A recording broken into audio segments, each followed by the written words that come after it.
Assalamualaikum warahmatullahi wabarakatuh. Salam Sobat Pendidikan, selamat bergabung dalam podcast Ngopi, ngobrol seputar pendidikan bersama LPMP Jogja. Semoga sobat-sobat sekalian senantiasa diberi kesehatan dan tetap menjalankan kegiatan-kegiatan yang positif dan memberikan karya-karya yang terbaik. Podcast ini diprakarsai oleh LPMP Jogja dan hadir untuk memberikan info-info terbaru ataupun isu-isu terkini di seputar dinamika dunia pendidikan. Dan berbicara tentang dinamika pendidikan, salah satu yang sedang marak pada awal tahun ini adalah program pendidikan profesi guru atau PPG dalam jabatan. Program ini mendapatkan animo dan antusiasme yang besar dari masyarakat, tetapi di balik itu muncul pertanyaan-pertanyaan ataupun keresahan-keresahan yang beredar di kalangan masyarakat dikarenakan banyak berbagai pertanyaan yang belum diketahui atau mungkin kurang difahami, ditambah dengan rumor-rumor yang beredar di kalangan masyarakat sendiri yang cukup menimbulkan kegelisahan. Untuk itu, podcast kali ini akan mencoba untuk mengupas tuntas persoalan-persoalan yang timbul dalam seleksi PPG dalam jabatan tahun 2020 dan mencoba memberikan jawaban-jawaban atau menuntaskan keingintahuan masyarakat. Untuk itu bersama kita telah hadir Bapak Yuda Kurniawan SE MACC.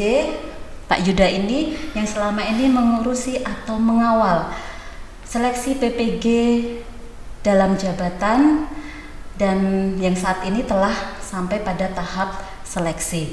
Nah, gimana Pak kabarnya? Alhamdulillah baik. Baik, sehat? Alhamdulillah sehat ya. Dan semangat. Semangat. Ini kabarnya sedang sangat sibuk ini. Ya. Banyak tamu ini, bisa diceritakan?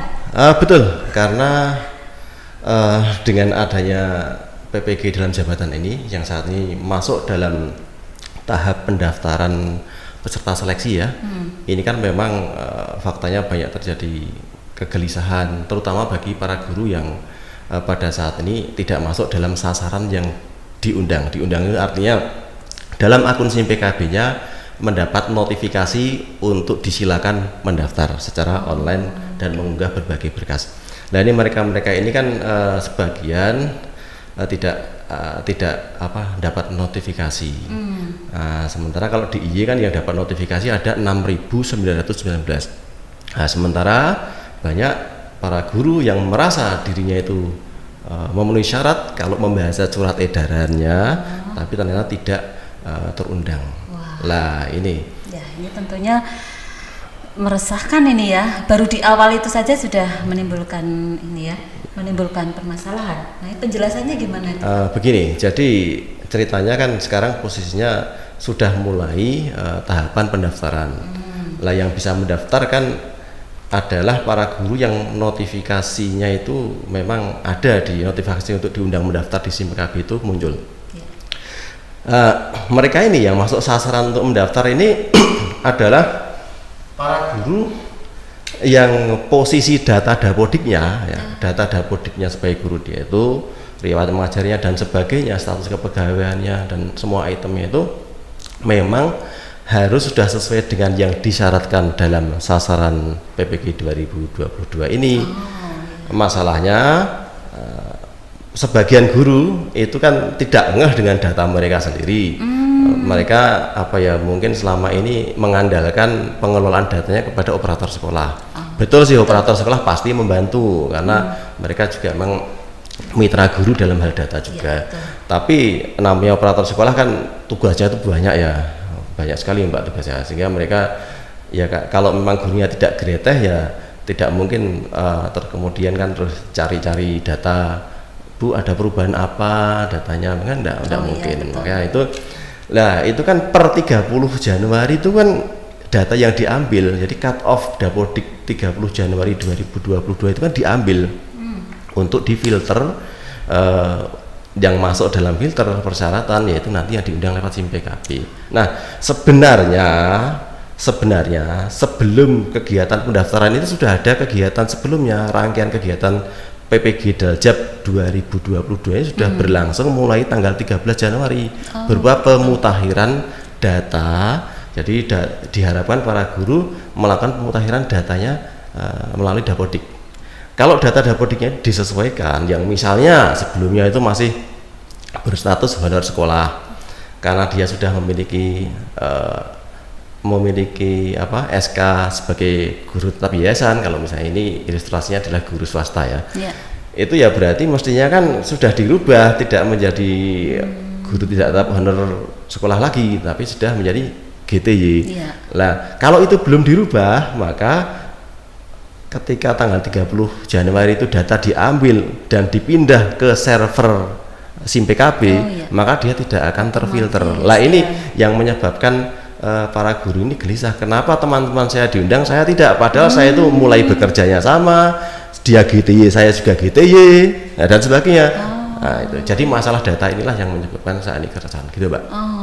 Tapi yang datang itu rata-rata menanyakan itu ya, notif itu, kenapa notif tidak ada notif untuk mereka? Ya. Betul, tidak ada notif. Dan ini juga sudah ada sarana dari pihak SIM PKB, sebab bagi guru sudah bisa melihat sebenarnya kenapa dia tidak dapat notif. Dia itu dapat notifnya itu notif bahwa Anda itu bukan sasaran gitu loh. Nah itu, kenapa Anda bukan sasaran? Nah itu guru nanti bisa melihat di SIM PKB-nya. Di situ nanti ada beberapa item yang menjadi persyaratan, mana yang dia tidak sesuai datanya per 30 Januari 2022 ini data Dapodiknya. Maka di situ nanti sebenarnya kelihatan kalau yang sudah sesuai itemnya pasti dicentang hijau, kalau yang tidak sesuai ya nanti dicentang disilang merah. Misalnya status kepegawaiannya belum sesuai dengan persyaratan, masih honor sekolah, nanti di situ nanti silang merah. Dia sudah tahu, tapi kan guru kemudian ke LPMP baik itu berkunjung maupun melalui ULT online maupun nelpon dan sebagainya, itu kan dalam rangka itu bagaimana saya bisa memperbaiki data ini. Nah, makanya terus menimbulkan pertanyaan, apakah tampilan SIM PKB-nya itu sudah kurang komunikatif atau seperti apa kok sampai pada akhirnya harus ke LPMP untuk menanyakan kalau notifnya tidak sesuai gitu. Kalau SIM PKB-nya saya rasa sudah sudah cukup komunikatif, hanya saja barangkali karena ya penasaran ya, kepo sajalah, ini dia setiap hari mangkat kerja bareng saya, mulainya bareng, pulangnya juga bareng, mulainya masuk pertama kali bareng, TMT awalnya bareng, kenapa dia kan begitu? Ada notif mendaftar, kenapa saya tidak gitu ya? Iya betul. Tapi sebaiknya ya sobat pendidikan, berarti itu sudah komunikatif ya SIM PKB-nya itu. Iya, dengan melihat, iya betul. Pun dilihat nanti belum keterima akan diketahui di mana-mana yang harus di-upgrade gitu ya infonya. Iya betul, tapi ya memang kalau saran saya sekarang kan sudah tahu, oh ternyata status kepegawaian saya belum disesuaikan, padahal saya mestinya itu berhak untuk menyesuaikan status karena saya punya SK ya sekarang ya disesuaikan, tapi bukan untuk PPG sekarang, tapi Dapodiknya sesuaikan sekarang, tidak lali supaya tidak lupa, para sederek guru nanti seperti itu, nanti segera matur ke Mas Operator atau Mbak Operatornya supaya nanti diubah sehingga nanti untuk tahun ke depan ya itu nanti sudah tidak silang merah lagi di item itu. Harus rajin-rajin mengupgrade ya, karena portofolio Bapak dan Ibu tuh harus selalu diperbarui ya. Betul. Bisa masuk. Sekarang zamannya jamnya digital ya. Jadi semua itu kan data pasti by database ya, database itu, makanya disitulah pentingnya pembaruan data atau pemutahiran. Gitu ya. Itu jadi sarannya seperti itu ya Pak Yuda ya. Jadi itu tadi harus ini memperbarui atau upgrade dulu ya, dan jangan malas, jangan ditunda-tunda untuk menengok SIM PKB-nya, kemudian melihat Dapodiknya. Dapodik. Jadi kalau SIM PKB itu kan untuk yang filter tadi ya. Dia hanya user data dari Dapodik. Dia selalu menggunakan data Dapodik itu untuk kebutuhan dia dalam pengelolaan PPG, baik tahun kemarin, tahun sekarang, mungkin tahun depan juga demikian. Tapi basis data, mohon para guru itu greteh dengan datanya di Dapodik. Kalau riwayat mengajarnya perlu diperbarui ya perbarui, kalau status kepegawaiannya itu perbarui. Jadi koordinasilah dengan dengan operator sekolah, dan juga cari waktu yang baik kalau operator sekolah itu sibuk. Nah, jadi jangan pas dia sibuk baru disuruh-suruh bapak kepala sekolah kok direcoki, ya pasti nggak enak. Cari waktu yang luang yang enak. Kalau perlu ya sambil diajak ngopi atau belikan pisang goreng atau apalah gitu kan. Iya. Soalnya kalau sedang sibuk juga nanti takutnya datanya malah nggak malah berubah atau bagaimana. Oke, gitu ya sobat pendidikan. Satu persoalan sudah dijelaskan. Ini tim redaksi menghimpun beberapa pertanyaan Pak yang tampaknya sering diajukan atau dikonsultasikan ke LPMP ya. Nah, terus ini terkait dinamika itu sendiri, kan program PPG dalam jabatan ini pun terus bergerak dinamis ya, mengikuti dinamika atau kebijakan pemerintah pusat juga. Nah, sekarang ini sedang ada kebijakan tentang P3K. Nah, ini juga memunculkan ternyata ada rumor-rumor yang berkembang di kalangan para tenaga pendidik itu bahwa LPMP itu menolak permanen guru P3K. Nah, ini dengarkan ya sobat pemirsa, sobat pendidikan, ini akan dijelaskan. Silahkan Pak. Jadi memang ini kabar ini seru dan asalnya disinyalir dari Brangwetan. Nah, ini Brangwetan itu daerah-daerah Jawa Timuran lah. Pasiennya Om Yuan, LPMP Jatim. Jadi itu memang daerah Brangwetan itu ada semacam grup WA guru yang mengabarkan bahwa LPMP akan menolak permanen gitu para guru P3K yang nekat mendaftar PPG Daljab. Nah, ini kan serem ya, isu ini serem karena kemudian viral, enggak cuma viral, kalau orang Arab menyebutnya mungkin viral. Dari Brangwetan nyebar sampai ke Banten. Nah, sekarang Pak Martin yang di Papua juga mengeluhkan hal yang serupa. Pak Martin LPMP Papua. Jadi terus kemudian teman-teman LPMP Jogja yang saudaranya jadi guru juga banyak tanya ke saya. Mas Agus Bintarto yang produser acara ini juga menyarankan ke saya untuk itu dijelaskan Mas. Nah, akhirnya juga melalui podcast ini kita juga jelaskan gitu. Jadi ceritanya sebetulnya itu mereka itu ditolak bukan karena P3K. Benar, mereka itu guru yang sudah lulus seleksi P3K tahun 2021, tapi hingga saat ini belum mengantongi SK P3K-nya belum terbit itu Mbak ya. Maka otomatis kondisi dapodiknya pada tanggal 30 Januari 2022 itu masih berstatus sebagai guru honor sekolah. Lah itu otomatis itu tidak masuk dalam sasaran PPG kali ini. Kecuali kalau dia memang sudah pegang sertifikat SK sebagai P3K dan pada tanggal 30 itu sudah nyebut di dapodik, sudah posisi dapodiknya datanya sudah P3K, ya itu pasti dipanggil. Tapi ini kan enggak, yang kemarin banyak sekali yang ditolak permanen itu kan karena kondisinya masih honor sekolah pada 30 Januari. Tapi sebetulnya tolak permanennya itu bukan oleh LPMP. Saat itu penolakan massal itu dilakukan oleh admin pusat SIM PKB by system nolaknya. Dan alasannya by system ya. Alasannya sama, yaitu masih dalam status kepegawaian guru honor sekolah pada tanggal 30 Januari 2022. Itu posisinya. Sedangkan P3K yang lain, P3K yang sudah cukup umur, yang sudah jadi P3K sejak awal 2021 kan ada ya. Itu terundang kemarin Pak Bambang dan teman-teman asosiasi atau guru P3K di Jogja ini dari Sleman dan Bantul dan sebagainya itu juga bertandang ke LPMP, rawuh ke sini mengklarifikasi. Dan memang saya tanya, coba Pak, kalau punya Bapak, kagungannya Bapak bagaimana SIM PKB-nya? Centang hijau semua dan saya berdapat notifikasi. Ya itu sebagai bukti. Sebagai bukti bahwa P3K kalau memang sudah P3K ya diundang. Dan tapi semonten ada juga laporan guru P3K dia sudah dapat SK. Tapi dia itu tidak greteh ngurusi dapodiknya. Nah ini ada 2 laporan ke kami kemarin laporannya. itu bahwa para P3 ada yang lapor nih ya, 2 orang ini ibu-ibu kebetulan. Ini Pak, saya itu sudah P3K, SK saya sama dengan teman-teman yang lain, tapi kenapa saya tidak? Nah, saya cek ya, oke, kulo nyambut akunnya, akun username dan password SIMPKB-nya saya buka, ternyata di situ silang merahnya di di status kepegawaian masih honor sekolah. Ternyata beliau itu sudah P3K lama, tapi enggak greteh itu tadi. Ya betul, tidak diedit, tidak disesuaikan, tidak dimutakhirkan dapodiknya. Akibatnya beliau tidak bisa mendaftar dalam seleksi PPG kali ini. Ada 2 yang sudah melapor ke LPMP DIY. Nah, yang perlu diluruskan lagi ya mengenai frasa tolak permanen ya. Tolak permanen. Jadi tolak permanen itu jangan diterjemahkan sebagai sebuah keabadian atau kartu mati. Kartu mati mutlak kemudian tidak bakal diundang PPG pada tahun-tahun berikutnya.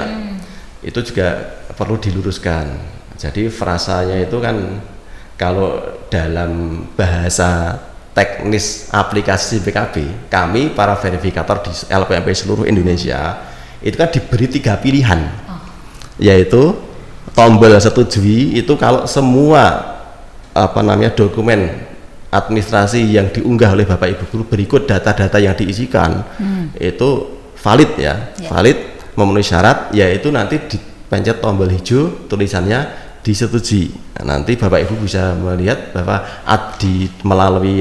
melalui SIM PKB-nya dashboard Bapak Ibu akan terbaca ajuan disetujui LPMP.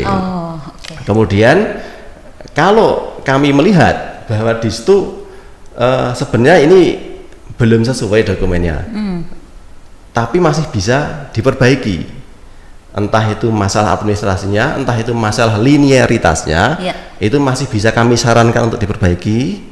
Contoh, seorang guru dengan S1, ijazah S1-nya mapel A ya, mapel A. Yang itu kalau melihat tabel linearitas mestinya bisanya melamar ke ke PPG ini, itu masuknya memilih ke prodi PPG X, Y, Z, ada 3 pilihan.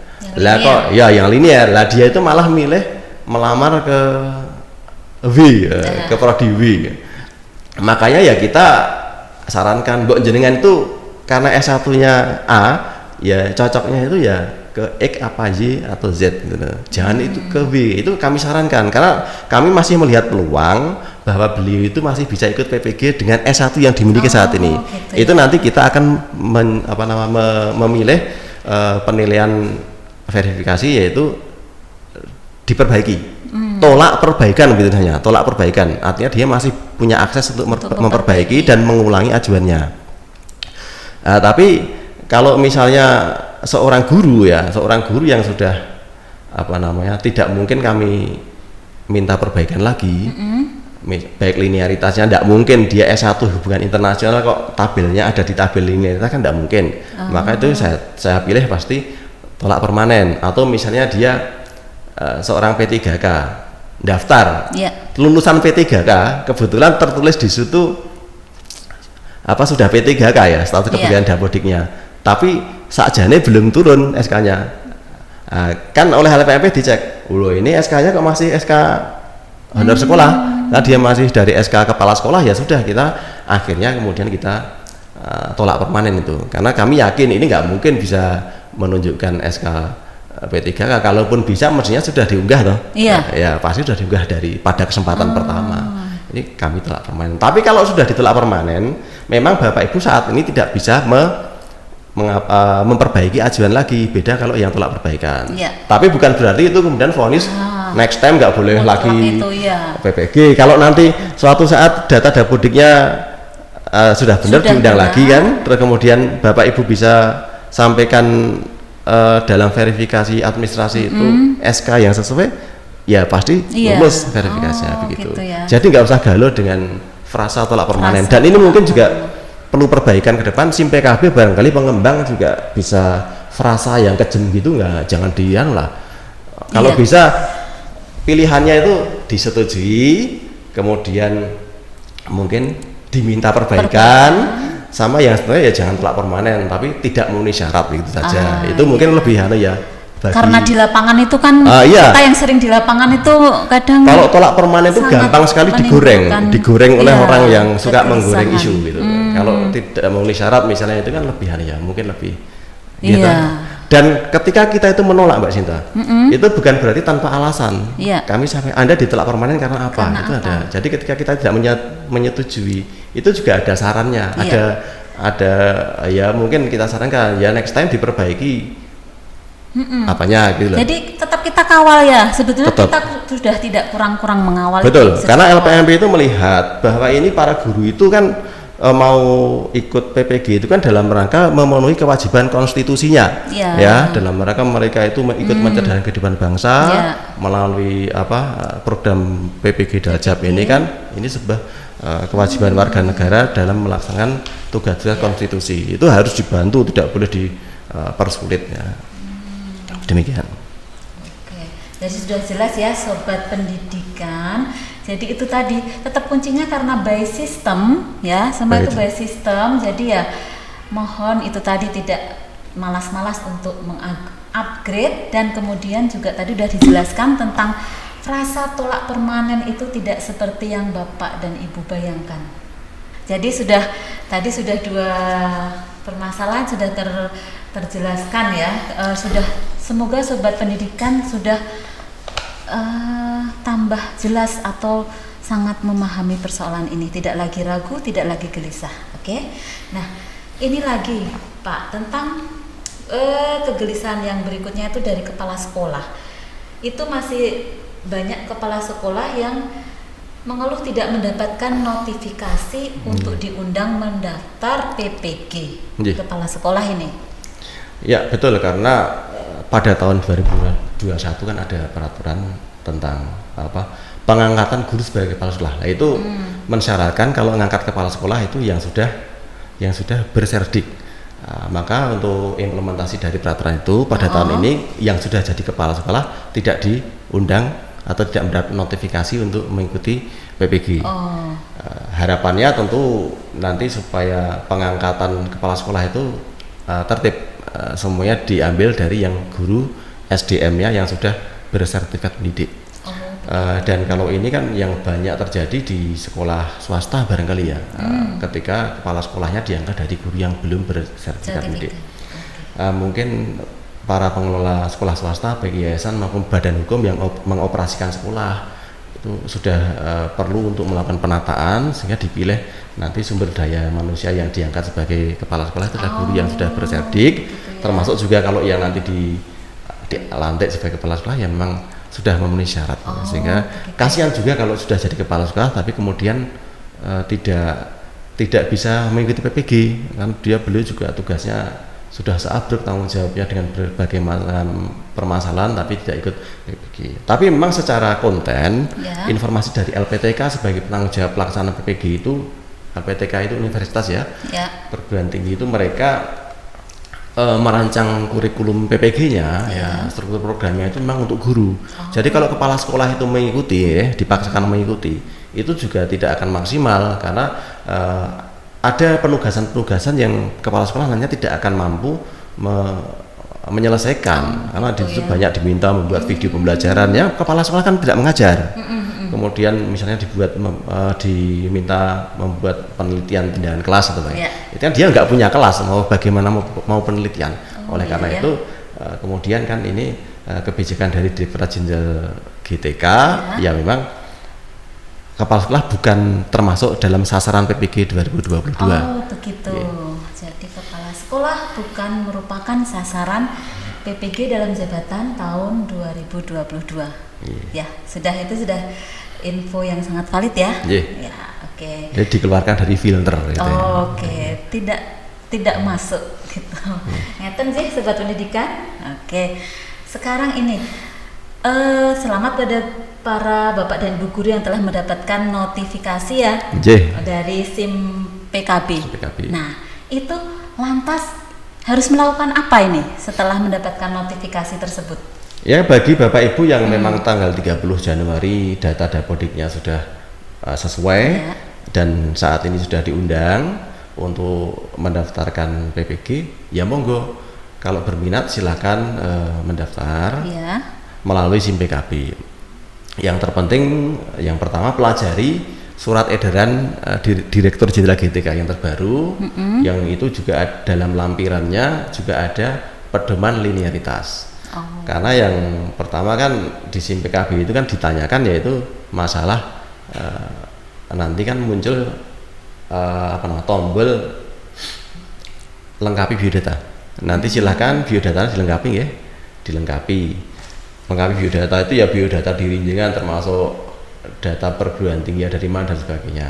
Nah di situ nanti dalam proses kelengkapan biodata itu biodata pokok, terus kemudian linearitas habis itu yang diisi. Setelah biodata kan linearitas.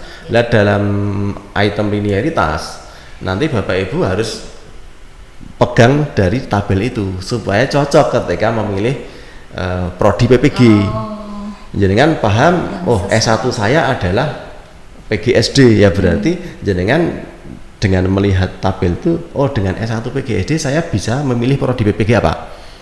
Anda pendidikan fisika S1-nya, maka bisanya milih prodi yang linear itu apa? Itu ada pedomannya, yaitu tabel itu. Nah, itu setelah itu dipilih cocok, data perguruan tingginya juga diisi, kemudian nanti mengunggah bukti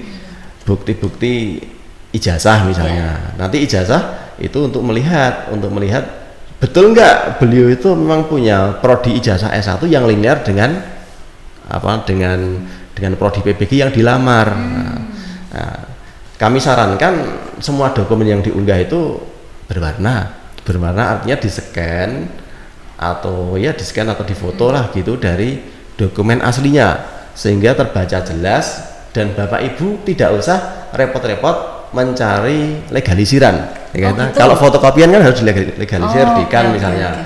Tapi kalau dokumen asli yang difoto atau di-scan, tapi ya kalau difoto yang baik jangan kemudian miring-miring atau blawur. Kalau dengan mesin scanner kan memang sudah standar seperti apa bentuknya. Itu tentang ijazah dan dokumen lain mohon kalau bisa dari yang asli dan berwarna.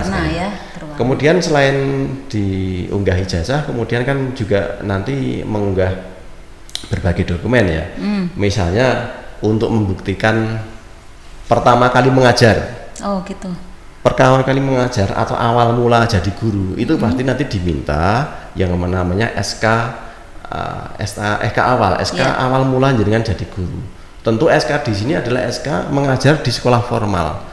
Sekolah formal itu ya ada TK, SD, SMP, SMA, SMK. Dan sekolah formal di bawah naungan Kementerian Pendidikan, bukan kementerian lain.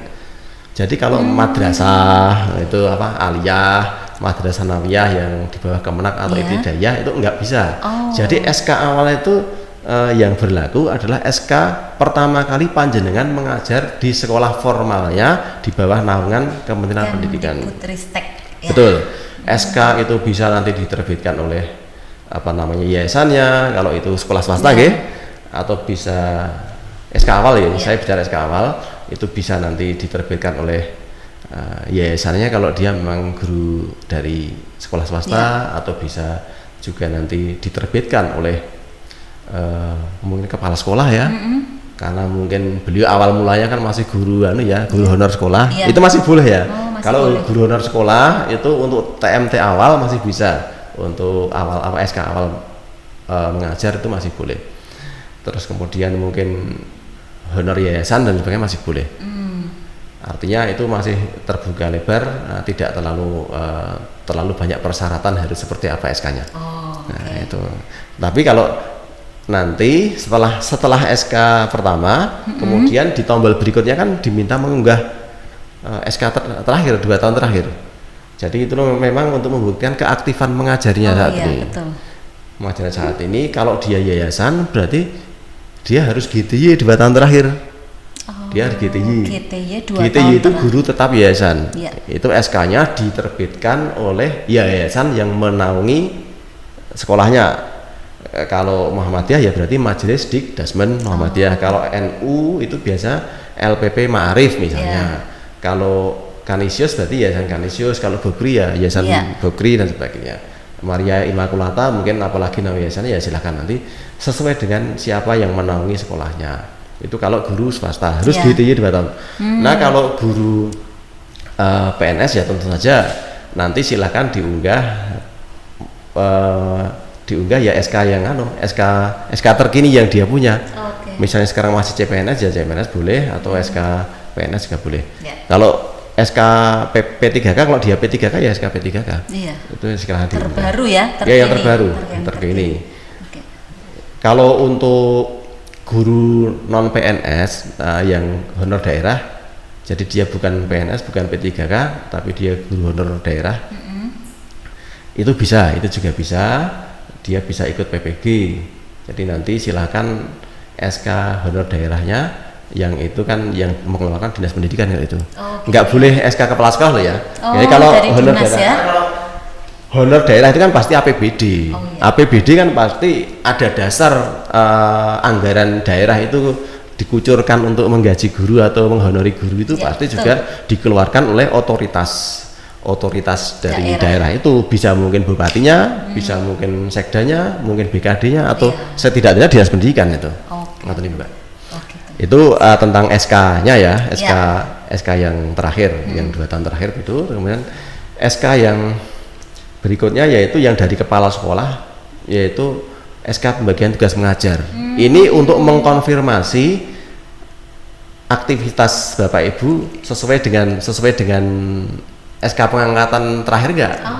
Kalau dilihat di SK pengangkatan terakhir itu dia ngajar misalnya, memang mengajar di SMP A, ya berarti mestinya kan kepala sekolahnya mengakui bahwa Bapak itu memiliki riwayat mengajar 2 tahun terakhir, itu diunggah di situ nanti. Di pembagian tugasnya itu pembagian tugas itu dari kepala sekolah. Dan semuanya mohon nanti kalau bisa ya yang asli lah, kalau nggak bisa ya mohon fotokopian yang sudah dilegalisasi oleh yang menerbitkan surat-surat atau dokumen-dokumen itu. Kemudian fakta integritas. Fakta integritas nanti silakan diunduh dari formatnya ya, dari SIM PKB, kemudian dengan materai 10.000. 10.000. Kalau sudah semuanya diunggah, jangan lupa pencet tombol ajukan. Nah, ini sering ya, setiap tahun selalu ada laporan betapa kecewanya ketika sudah semua terunggah. Betul, saya mendapat screenshot bahwa sudah mengunggah semuanya, tapi lupa, ada satu tombol ajukan tidak lupa submit tadi, lupa mengajukan, itu akhirnya kan dianggap tidak mendaftar. Ya memang belum mendaftar kalau belum ajukan, baru mengunggah persyaratan saja tapi belum mendaftar. Nah, ini seringkali terjadi setiap tahunnya ada. Nah, ini mohon nanti betul-betul ingat ya. Dan nanti kalau sudah ajukan jangan lupa juga dipantau. Sudah daftar tapi tidak dipantau itu juga keliru. Gitu. Supaya dipantau, karena siapa tahu oleh LPMP ditolak perbaikan, tapi ditolak dengan saran perbaikan. Nah, bukan tolak permanen, tolak saran perbaikan itu Bapak Ibu masih memungkinkan melakukan perbaikan sesuai dengan yang disarankan oleh verifikator dari LPMP, terus kemudian itu Bapak Ibu ajukan lagi kalau sudah diperbaiki. Nah, kami punya riwayat, jadi pertama misalnya Bapak Ibu diminta perbaikan, kemudian Bapak Ibu memperbaiki tapi tanpa perbaikan, itu nanti kelihatan Pak, kemarin ada permintaan perbaikan ini tapi berikutnya kok tidak diperbaiki, ya itu nanti langsung kami akan tolak permanen, tidak akan lolos Bapak. Jadi kalau Bapak Ibu nanti diminta perbaikilah yang sesuai dengan permintaan. Tapi kalau memperbaikinya tidak sesuai permintaan nanti akan ditolak permanen. Karena dianggap oleh verifikator Bapak ini memang tidak bisa melakukan perbaikan sesuai yang diminta, tidak punya dokumen yang diminta, kita tolak permanen. Kalau sudah tolak permanen nggak bisa lagi melakukan perbaikan. Udah ditutup gitu ya? Ya, akses dia nggak bisa perbaikan, kecuali nanti dia bisa memang, kemarin saya keliru ajukan dokumen Pak, mohon maaf ini, dan dia bisa menunjukkan yang benar misalnya, ya sudah LPMP nanti mungkin dengan kebijakan masih bisa membatalkan penolakan permanen, kemudian silahkan perbaiki kalau memang. Jadi bisa. Intinya asal dokumennya itu siap ya? Iya, itu kan siapkan dokumen. lancar nanti. Siapkan dokumen sesuai, makanya mohon nanti dipelajari surat edaran Dirjen GTK karena di situ sudah jelas dokumen apa saja yang mesti disiapkan.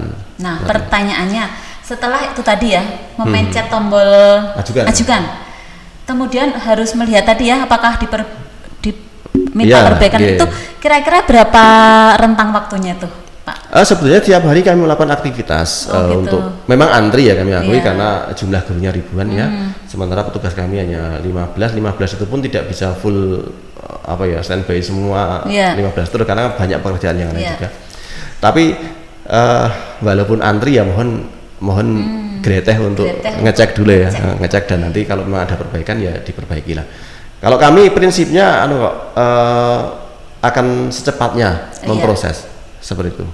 Pokoknya kalau tidak ada lagi keterangan dari LPMP berarti sudah lancar ya. Oh, kalau masih di situ belum ada keterangan dan juga belum di verbal, itu kan belum ada jawaban. Kalau sudah kami verifikasi itu nanti guru bisa melihat apakah diminta perbaikan, apakah tolak permanen, apakah disetujui. Kalau belum ada rambu-rambu seperti itu, berarti Bapak Ibu belum diproses ya, berarti masih menunggu. Sampai ada rambu-rambu sampai muncul itu. Sudah disetujui itu tuh ya? Ya, sudah. Pokoknya kalau dari LPMP sudah ada rambu-rambu, hasil verifikasinya disetujui ya sudah lega, alhamdulillah. Kalau misalnya masih perlu diperbaiki ya perbaiki. Kalau sudah terlanjur di vonis tolak permanen ya nggak usah galau karena nanti ada kesempatan. Ya mungkin sekarang belum bisa membuktikan sebagai guru P3K misalnya itu sudah diundang tapi SKP 3K-nya belum keluar. Iya, kita tolak permanen dulu, tapi nggak usah galau. Tahun depan mudah-mudahan nanti ada kesempatan. Ya. Ingat ini bukan frasa tolak permanen yang seram. Ya, sudah dikelirkan. Oke, itu kayaknya nanti sudah bisa melangkah ya Bapak dan Ibu dengan mendengarkan podcast ini juga dan memahami edaran dari Dirjen GTK tadi. Semoga nanti prosesnya untuk seleksi PPG 2020 akan lancar. Nah, ini ada yang tersisa kayaknya permasalahan tersisa ini tentang cadangan. Oh, cadangan ya. Cadangan peserta yang tahun 2021 kemarin itu juga resah juga Pak karena sempat katanya hilang profilnya dari SIM PKB itu bagaimana? Iya, betul. Itu memang tahun 2021 PPG saat itu menyisakan cadangan calon mahasiswa. Dia sudah lulus verifikasi sudah dinyatakan disetujui ya LPMP. Tapi kemudian mereka itu belum mendapatkan kursi LPTK. Gitu. Sehingga mereka pada tahun ini diberi kesempatan lagi ya. Diberi kesempatan lagi sebagai calon cadangan. Bedanya apa? Kalau calon PPG 2022 dari input cadangan dengan sasaran yang baru itu bedanya. Kalau yang cadangan kemarin itu nanti langsung akan ditempatkan di LPTK. Jadi dia tidak akan menempuh seleksi akademik.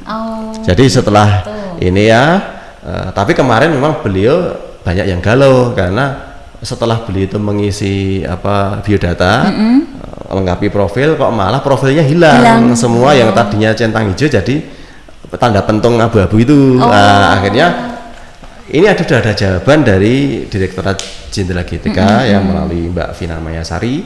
Ada jawaban bahwa pada tanggal 17 ini semua akan tersolusikan. Jadi monggo yang cadangan 2021 ini hari ini 17 ya? Ini tanggal 17 pas sekali nih. Ya, hari ini Bapak Ibu silakan kembali mengakses SIM PKB. Insya Allah nanti akan ada notifikasi yang menggembirakan dan kemudian silakan mengikuti petunjuk di SIM PKB untuk langkah selanjutnya. Ini tanggal 17 ya hari ini. Kalau yang teman-teman guru yang sasaran baru artinya yang bukan cadangan 2021 itu nanti beliau masih setelah ini ya, setelah seleksi administrasi ini kalau lulus memenuhi syarat dokumennya nanti masih harus menempuh seleksi akademik. Seleksi akademiknya bagaimana nanti teknisnya belum dijelaskan. Tapi nanti ya kalau saran kami sebaiknya belajar lagi lah, artinya mulai nyicil dipelajari. Kalau dulu ada kisi-kisi seleksi akademik PPG yang dulu-dulu ya sudah mulai diulang-ulang lagi. Syukur nanti misalnya nanti PPG yang sekarang sudah dibagikan kisi-kisinya ya silakan nanti dipelajari, karena seleksi akademik adalah syarat menuju PPG 2022. Oke. Gitu ya. Jadi tanggal 17 ini, hari ini tolong dicek SIM PKB-nya ya Bapak dan Ibu yang merupakan cadangan tahun 2021. Betul. Nah, ini dari tadi kan dijelaskan ya Pak ya tentang, ini agak mundur sedikit, tentang tabel linear tadi ya. Terus betul. ada permasalahan ternyata banyak yang tidak linear dalam itu memilih. Nah, itu linearitas itu seperti apa sih? Kaitannya dengan mapel gitu, mapel yang diajar Bapak dan Ibu guru saat ini.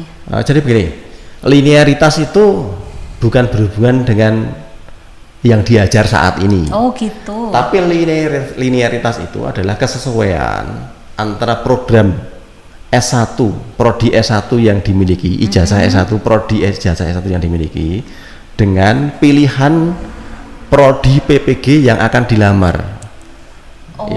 Jadi jenengan punya S1 apa, nanti sudah diatur di tabel yang dikeluarkan oleh Ditjen GTK, itu cocoknya di prodi PPG yang mana.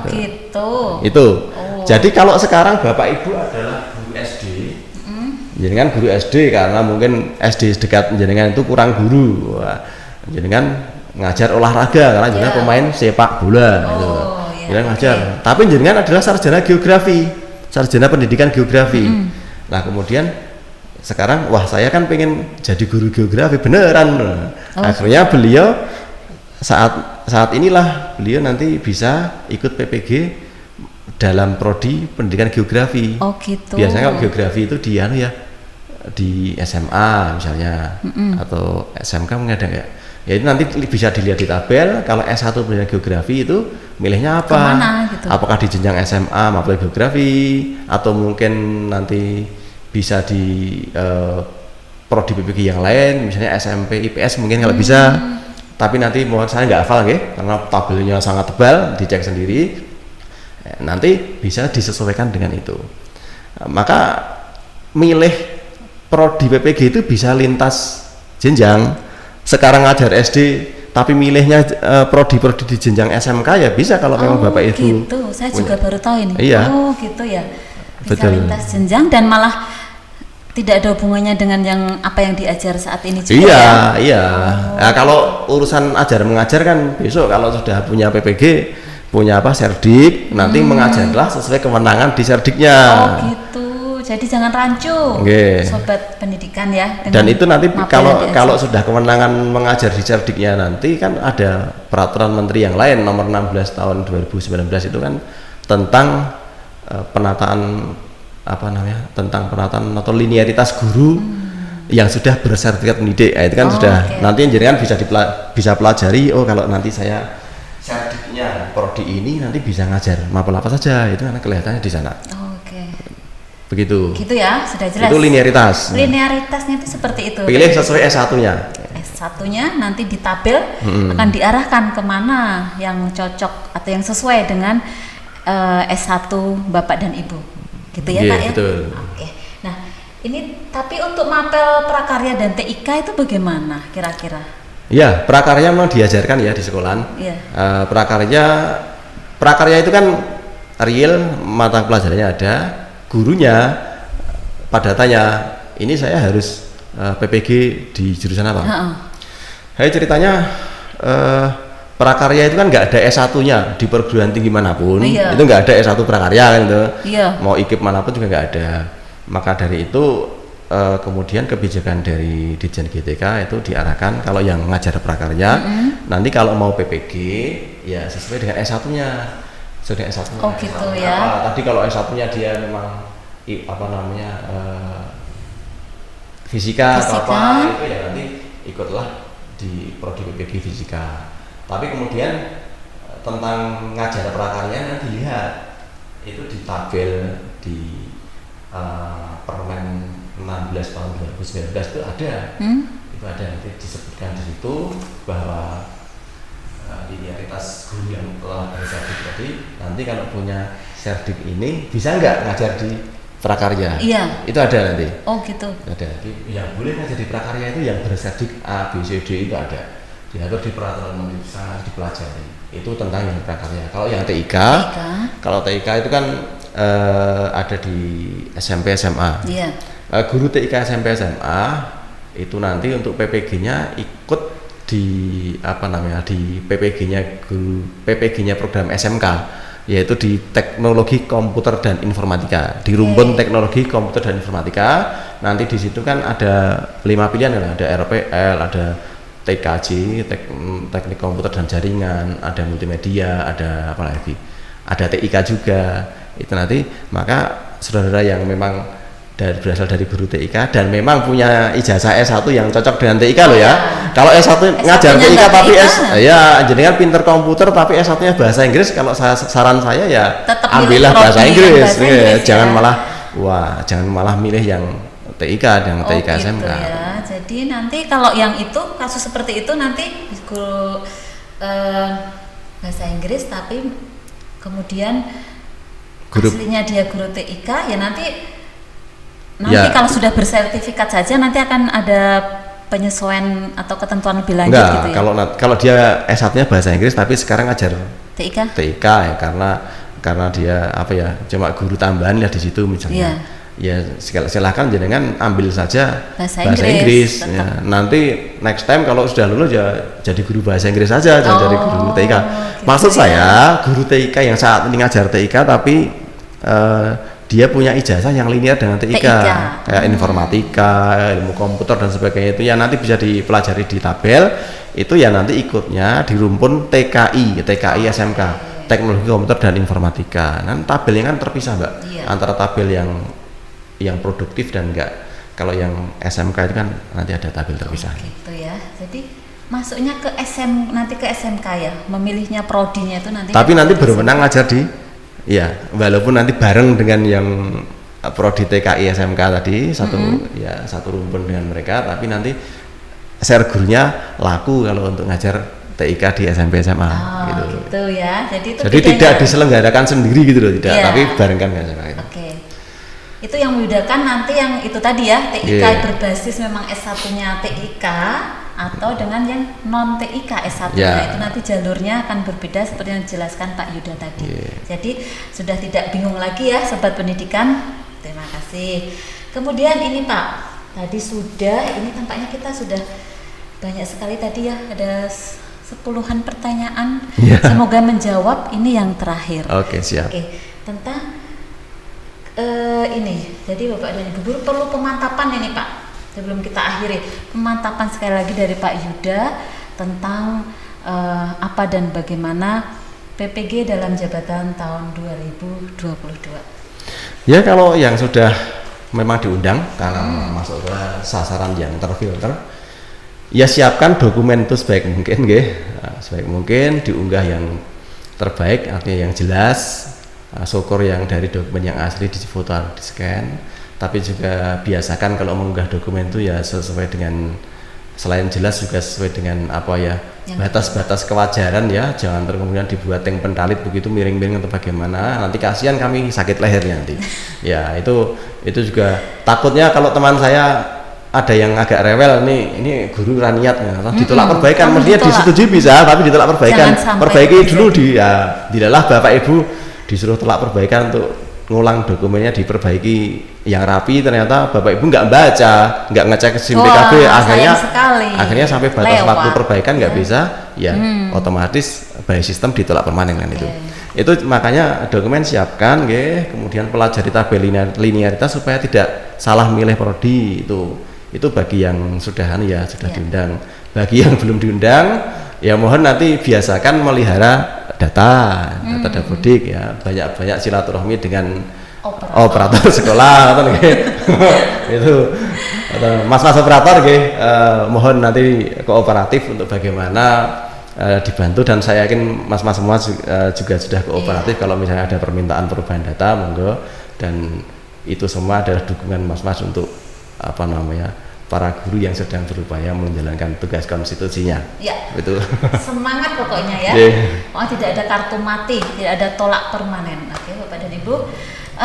Sudah cukup jelas ya tampaknya ya, beberapa P dan E sudah kita bahas pada hari ini. Semoga nantinya akan memberikan gambaran yang sangat jelas pada Bapak dan Ibu sekalian, sobat pendidikan yang berbahagia. Gitu ya. Terima kasih Pak Yuda Kurniawan telah hadir dalam podcast kita kali ini, dan sampai jumpa lagi di podcast Ngopi bersama LPMP Jogja selanjutnya. Wassalamualaikum warahmatullahi wabarakatuh. Waalaikumsalam. Salam sehat, salam pendidikan.